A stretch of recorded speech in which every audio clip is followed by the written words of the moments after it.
New মার্কেটের ফুচকা যে এত পরিমাণ বাজে হয়ে গিয়েছে আগে জানতাম না। হ্যালো এভরিওয়ান, আসসালামু আলাইকুম, ওয়েলকাম টু মুনাস ওয়ার্ল্ড। ওয়েলকাম জানাচ্ছি আজকে আমার নতুন ব্লগে। তো সেদিন চলে গিয়েছিলাম নিউ মার্কেটে আমার বোনকে নিয়ে, যে বললাম একটু সময় পেয়েছি, শীতও পড়ে গিয়েছে, এখন কিছু কেনাকাটা করব, আর একটু দুদিন পর পর কেনাকাটা না করলেও ভালো লাগে না। তো নিউ মার্কেট চলে গেলাম, যে ভালো পরিমাণ কেনাকাটা করে তারপর চলে আসব। তো ওইখানে যাওয়ার পরে নিউ মার্কেটে গেলে তো আমরা মাস্ট বি ফুচকা খাবো। নিউ মার্কেটের ফুচকা কিন্তু অনেক মজা, তোমরা যারা খেয়েছো তারা সবাই জানো। তো প্রথমে যে এখানে এই যে খুব সুন্দর সুন্দর পাকা পাকা পেঁপে বিক্রি করতেছিল, তো ওগুলো আমরা খেয়ে নিলাম। তারপর আমার হাজব্যান্ডের জন্য কেনাকাটা করব, ওর জন্য জিন্স কেনা লাগবে, আরও কিছু আমরা কেনাকাটা করতে গিয়েছি আর কি। আমি মেনলি ঈদের আগে বা গরম আসলে গরমের আগে কেনাকাটা করতে বেশি পছন্দ করি। আমার কাছে মনে হয় তখন দামও একটু কম পাওয়া যায়। অন্যান্য সময় কিন্তু দামে প্রচুর, দামও হয় অনেক, হ্যাসেলও পড়ে, প্রচুর মানুষ ভিড়ও করে। তো তার জন্য আরও সব কিছু কেনাকাটা করতেই গেলাম। তারপর দেখতেছিলাম এই ভাইয়াটা কি সুন্দর করে রং করতেছে। উনি নাকি রং করতে জাস্ট 100 টাকা নেয়, তোমরা যে ডিজাইন করবা সেই ডিজাইন নিয়ে আসলেই হয়ে যাবে, উনি ওই ডিজাইন করে দিবে, আর কাপড় তোমাদের। তো তোমরা চাইলে শাড়ি থেকে শুরু করে আরও অনেক কিছু এখানে এসে তোমরা ডিজাইন করে নিতে পারো, অনেক সুন্দর মতো কাপড় ডিজাইনও করতে পারো। তো তারপরে আরও কেনাকাটা করলাম, যে হুডি কিনবো কিছু আমার বাচ্চাদের জন্য। তো শীতের কাপড় চোপড় নিতেও চলে গেলাম সেখানে। হুডি অনেক সুন্দর সুন্দর হুডি ছিল।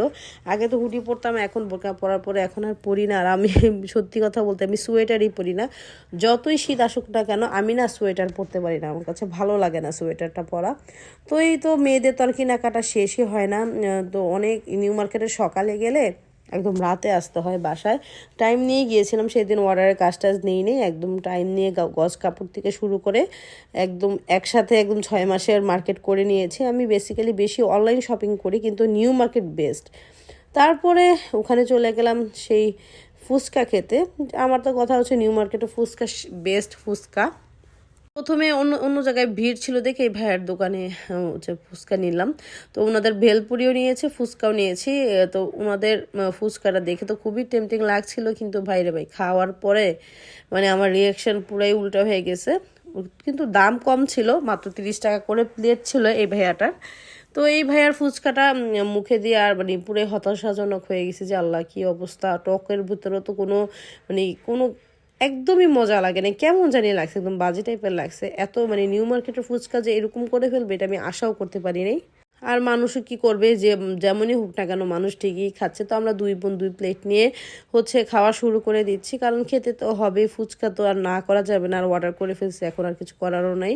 কিন্তু ফুচকা খেয়ে আমি পুরাই হতাশাজনক। তো আমি চিন্তা করেছি যাচ্ছে এই ভাইয়াটা খাইছি, তো এখন এই ভাইয়াটা মনে হয় খারাপ, তো আরেক ভাইয়াটা যে দেখি। তো আরেকজন ভাইয়াও ফুচকা সেল করতেছিল, কিন্তু উনার ছোট ফুচকা পার প্লেট 50 টাকা। তো আমি তো দেখে অবাক, 50 টাকার এই কয়টা। আর ওই যে এখানে ভেলপুরি ওই পাশে যে ভাইয়াটার কাছে খেয়ে আসছিলাম, উনি 30 টাকা করে রাখে, আর উনি 50 টাকা করে সেল করতেছিল। উনার ফুচকা কি আছে আল্লাহ জানে। তো এখানে একটু আশাবাদী করে আসছিলাম, অনেক ভিড়ও ছিল, যে না এখানে ফুচকাটা মনে হয় ভালো হবে।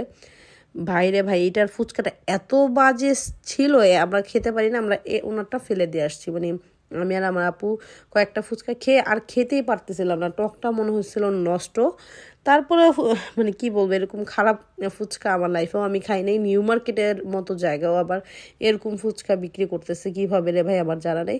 তারপরে ফুচকা তো হতাশাজনক খেয়ে এখন চলে আসলাম একটু কোল্ড ড্রিঙ্কস খাবো, আর একটা পিৎজা নিলাম। আর পেট ভরাই ছিল, তার জন্য একটা পিৎজাই নিয়েছি, 2 বোন শেয়ার করে খাচ্ছিলাম, কারণ বেশি খাওয়া যাচ্ছিল না। পিৎজাটা ভালো, মোটামুটি ভালোই ছিল, খারাপ না।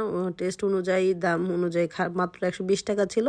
তো সেই হিসাবে মজাই ছিল, খারাপ না। তো এগুলো অবশ্যই আমার পেজে একটা ফলো দিয়ে রাখবে, লাইক কমেন্ট শেয়ার করে পাশে থাকবে। Thanks for watching, by.